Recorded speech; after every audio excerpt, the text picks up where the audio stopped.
Спасибо большое за вопрос по поводу наших учений, маневров, развития вооруженных сил. И вы сказали, что Россия в известной степени внесла свой вклад в ту напряженность, которую мы сейчас наблюдаем в мире. Россия внесла свой вклад, но только в том смысле, что она все жестче и жестче защищает свои национальные интересы. Мы не атакуем, в политическом смысле этого слова. Мы ни на кого не нападаем. Мы только защищаем свои интересы. И недовольство наших западных партнеров, прежде всего американских, связано с тем, что мы делаем именно это, а не с тем, что мы в сфере безопасности допускаем какие-то действия, которые провоцируют напряженность. И я поясню. Вот вы говорите о полетах нашей авиации, в том числе о полетах стратегической авиации. Знаете ли вы, что Россия в начале 90-х годов полностью прекратила, как это делал Советский Союз, полеты нашей стратегической авиации в отдаленных районах патрулирования?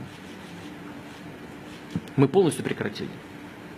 А американские самолеты стратегические с ядерным оружием продолжали летать. Зачем? Против кого?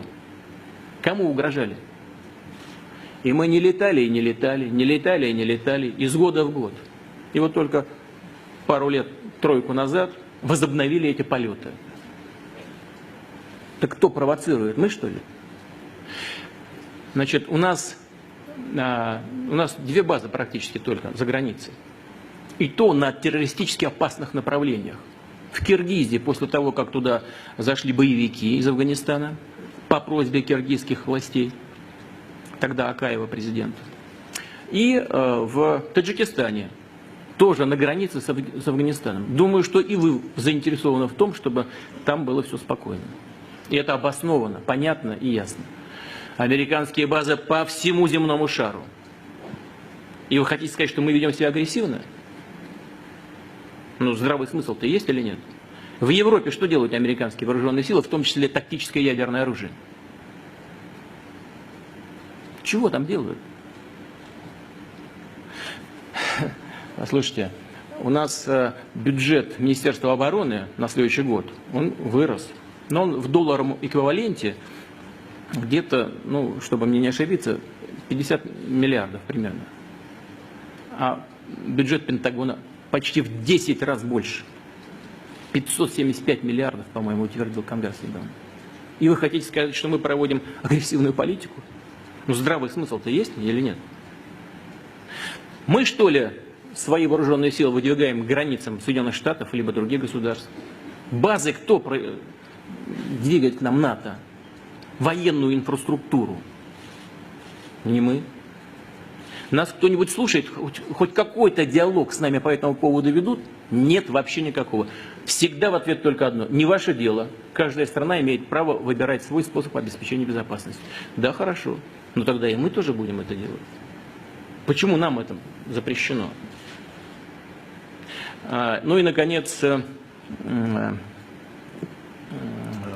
я уже говорил об этом и в послании. Систему противоракетной обороны. Кто вышел в одностороннем порядке из договора, который, безусловно, являлся одним из краеугольных камней всей системы международной безопасности? Мы, что ли? Нет. Это сделали Штаты. В одностороннем порядке вышли. Создают угрозы для нас. Разворачивают эти элементы стратегической ПРО не только на Аляске, но и в Европе. И в Румынии, и в Польше, прямо возле нас. И вы хотите сказать, что мы проводим агрессивную политику? Вопрос, хотим ли мы равноправных отношений? Да, хотим. Но при безусловном уважении наших национальных интересов. И в сфере безопасности, и в сфере экономики. Мы 19 или сколько там лет вели переговоры по присоединению к ВТО. Пошли на очень многие компромиссы. И всегда исходили из того, что эти договоренности являются железобетонными. Потом, сейчас не буду говорить, кто прав, кто виноват. Я считаю, что мы правы в ходе украинского кризиса. Я уже об этом говорил много раз. И считаю, что наши партнеры Запада не правы. Но сейчас оставим это. Но мы присоединились к ВТО. Там есть правила. В нарушение всех этих правил и в нарушение норм международного права и Устава Организации Объединенных Наций в отношении российской экономики введены санкции в одностороннем порядке, абсолютно неправовым способом. Мы не правы опять. Мы хотим развивать нормальные отношения и в сфере безопасности, в борьбе с терроризмом. Мы будем работать вместе по нераспространению ядерного оружия. Мы будем вместе работать над такими угрозами, как распространение наркотиков, организованной преступности, распространение инфекционных заболеваний тяжелых, в том числе Эбола. Мы будем это все вместе делать. В том числе будем работать и в экономической сфере, если этого хотят наши партнеры.